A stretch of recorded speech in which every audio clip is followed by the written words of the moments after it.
Yo'lda ketayotganimizda orqa balonim teshilib qoldi. Shu bilan Erkin akam tushib almashtirdi.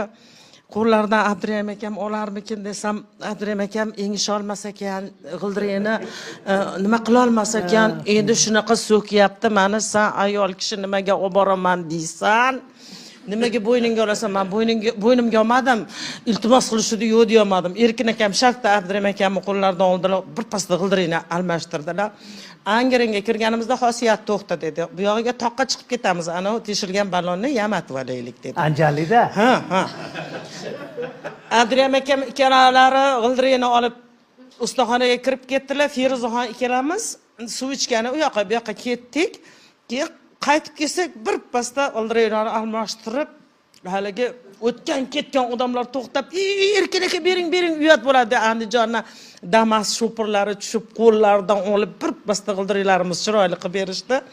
Keyin xayrlashib haligilar bilan rasmlarga tushib duo qildilar. Ustozim shunday rolga o'tirdik. Bu yoqqa men menaman aka deb ketdik dedi. Hayda dedi.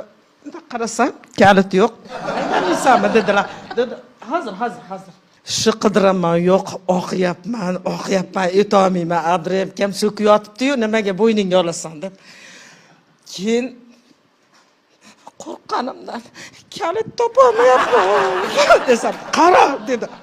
So'kishni boshladilar Abdurahim akam. Erkin akam ularni silayaptilar, meni yupatyaptilar, ularni so'kma qaltirab qolsa hozir mashina hayda olmaydi deb. Qatga boruvdilaring dedi. O yoqqa desa, bor o'sha yoqqa kelay.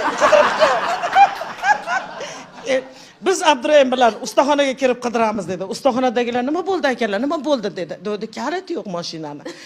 Hamma 5-6 ta odam to'xtaganlar ham hamma kalit qidiryapti.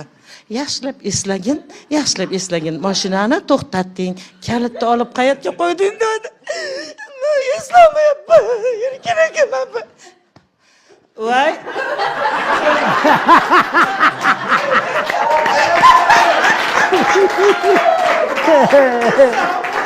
Hamma qopdi-da.